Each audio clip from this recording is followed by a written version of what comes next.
Leaders and representatives of nearly 300 parties and political organizations in more than 120 countries have been taking part.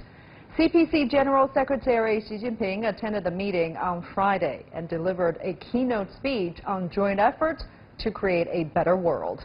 He called on political parties around the world to meet the challenges and responsibilities of the age. He also said the Communist Party of China will continue to contribute to world peace, stability, and development. Now, the possibility of war with North Korea is rising every day, with the regime's nuclear missile programs unresolved. This is what U.S. National Security Advisor H.R. McMaster said in an interview with Fox News on Sunday. He said North Korean leader Kim Jong-un is getting closer to completing his weapons program, and there's not much time left for the international community to solve the issue. He admitted China has implemented unprecedented sanctions on the regime, but urged Beijing to do more, not to satisfy other countries, but to secure its own interest. McMaster warned the threat of South Korea and Japan possibly becoming nuclear armed wouldn't be in China and Russia's interests. In 2015, UNESCO granted World Heritage status to all 23 sites, including Hashima Island, on the condition that Japan correctly address the country's use of Korean slave labor on Hashima Island, but Japan appears to be trying to whitewash the island's dark past. The plan of setting up the centers some 1,000 kilometers from Hashima Island is seen as non-compliance with UNESCO's recommendation 2 years ago, when the sites won World Heritage status despite Korea's opposition. In response, South Korea's foreign ministry has expressed deep regret, saying Japan is not following up on its promise to UNESCO. Behind the scenes here, yes, it's horrific to hear that we might be inching closer to war with a nuclear-capable adversary. But I think when you kind of ratchet it down and return to the basics here, the Trump administration's policy towards North Korea has remained consistent from the campaign through today. It's not one of those areas that he's been all over the place on. He has said from day one that he wants to keep the military option on the table. He never wants the North to feel like the pressure is coming off. And I think that that's what's happening here. I really believe that part of what's going on is this is kind of a last-ditch effort or a major push to get them to sit down at the negotiating table with us, because that's something that President Trump has said is a priority for him in recent weeks, and it's something European allies have been really harping on him about. All right, so what do we get out of it? What do they get out of it? A negotiation. If we do, in fact, go back to a negotiating. Which I think I would be very supportive of that. I think politically it's going to be a tough thing for President Trump to do, because he has so much leverage on criticizing President Obama for the nuclear negotiations with Iran. And he said that was something he would never have even sat down at the table with them. So why are you going to sit down at the table with North Korea? I don't know. But I would applaud them if they did that. I think what has to happen is that this series of negotiations would have to be about more than just the nuclear issue. He'd have to take the North to task on some of their other egregious behavior in the international community. All right, so let's talk about Lindsey Graham. Does he know something we don't know, or is he being prematurely hysterical by saying maybe we should get American families out of South Korea? He probably knows some stuff that, you know, us, the American public, doesn't know. But I think he's also taking, if you take the president's words, H.R. McMaster's words, even Nikki Haley's words last week at face value, the situation does appear to have escalated. And I think part of the responsibility he feels as a senior senator is to say, okay, well, what about Americans in harm's way?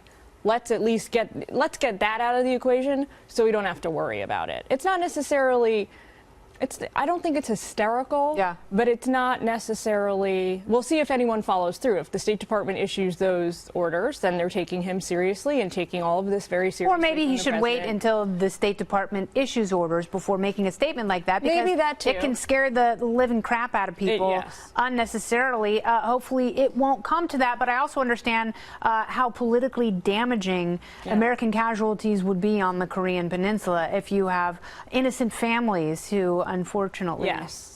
My words that were escaping me came back when you used that word. I think it's not Lindsey Graham being hysterical. Is it the most responsible thing for him to have done? Probably not. All right, Julian Turner. Yeah, I think it's a little bit premature. There's a lot of things that we can do to actually disarm North Korea peacefully. So, for instance, much more intensive sanctions, not only on North Korea, but especially on North Korea's backers, China, Russia, some other countries. Once you start evacuating American dependence, you spook a lot of people. Yeah. You spook the Chinese, you spook the North Koreans, you can create a situation where the dynamic just goes out of control. So this is a little bit early to talk about this. These war games, or whatever you want to call them, military exercises, I've been reporting on these at this time of year for as long as I can remember. I mean, why are they using it now? Is it just convenience? Well, we've got to do this because the North Koreans have... No, but I mean, why are the North Koreans going, look at this, brink of war? Well, they're always going to do that because every time the U.S. has a South Korean military drill, they say pretty much the same thing. They may not say nuclear war, but they say war. But the United States and South Korea need to do this because we've got to have our forces prepared for a North Korean invasion. The North Koreans have about 70% of their army forward deployed on the demilitarized zone. So that creates a dynamic where we've got to do things like practice all the time. Do we have a better idea of the end game? And the reason I ask is, if the reason you want an ICBM that can carry a nuclear warhead is to be a part of the international discussion, then you're probably there. Is North Korea, in your estimation, about to ask for some sit-downs?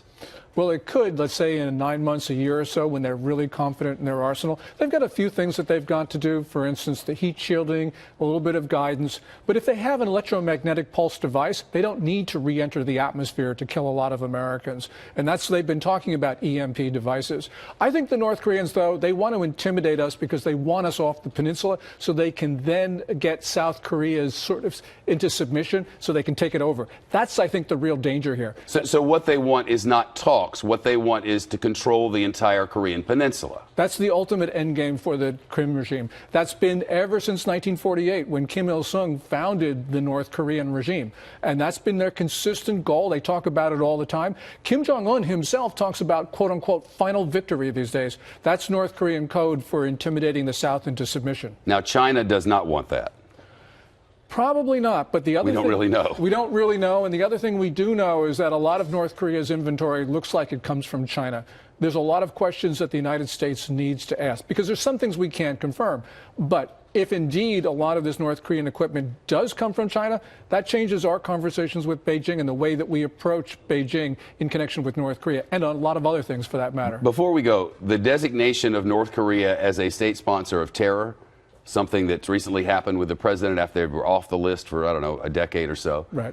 Has that helped our cause of peace, or has it hurt it? And if so, why? Well, the thing about that designation is it is symbolic, but it does bring with it about a handful of sanctions, which were important. Because I think that the way that we settle this peacefully is we just starve the regime of funds in order to build nukes, detonate all sorts of stuff, launch missiles, engage in gift politics, which is Kim Jong-un buying the loyalty of people around him. So we need to cut off the money. And that designation helped a little bit. But there's so many other more important things we need to do. That's just a small part of the puzzle.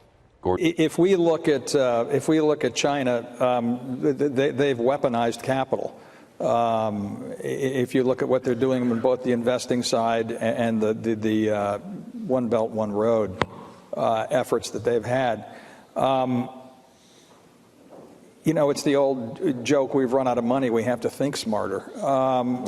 We really, I say it, we're there now. We have to become much more innovative to increase capabilities. We're going to have to increase capacity, but I mean, that's going to come at over a period of time. We have to address our capability. And this is what I talked about, a force multiplier when you talk about unmanned, et cetera. We have to find the technologies, the processes that will give us that logarithmic leap with the capital, with the capacity base that we have right now. That's my immediate reaction to that, because the capital markets are the capital markets. They're going to do what they do. One more reason, I come back to this, why we have to be in partnership, in a strategic partnership with our industrial base. Okay. I would add, to that. winter is not coming. We have strengths that we can play to here in the U.S. We, despite our actions of our adversaries, still have the greatest movement of capital, both human as well as financial.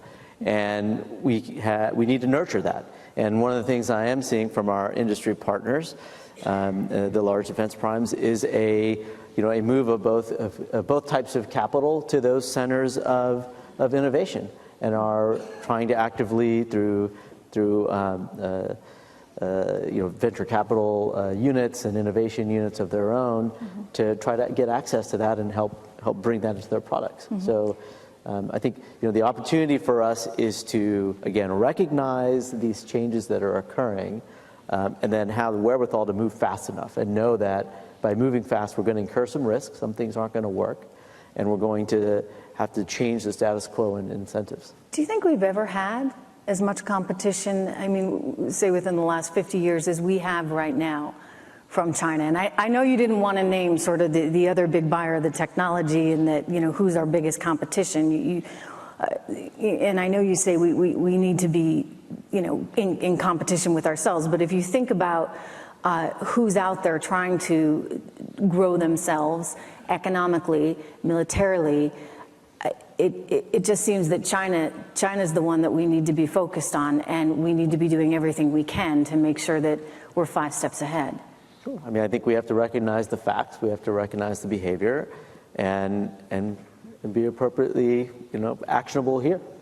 Mr. Secretary, how do you think about it in terms of, if you compare this with past times? You said we were at that sort of moment where we have to get smarter because we're out of money, but is it nearing some kind of point where you worry that if we're not more focused on this, if we're not more vigilant and more supportive of the industry, we run the risk of not being as successful militarily in the future? Yeah, I think, and I referenced the joke, we're out of money, we have to be thinking. We are getting funds, but to answer your question directly, I think the analogy is October of 1954 was Sputnik. All of a sudden, we used to own this space, and now all of a sudden we're hearing the little pitter patter of feet coming up behind us. Our overmatch is not as great as it used to be. We are at that, I believe, we are at that inflection point. And if you speak to Secretary Mattis and you listen to his language and his signals and his statement, let us move at the speed of relevance, that underscores it.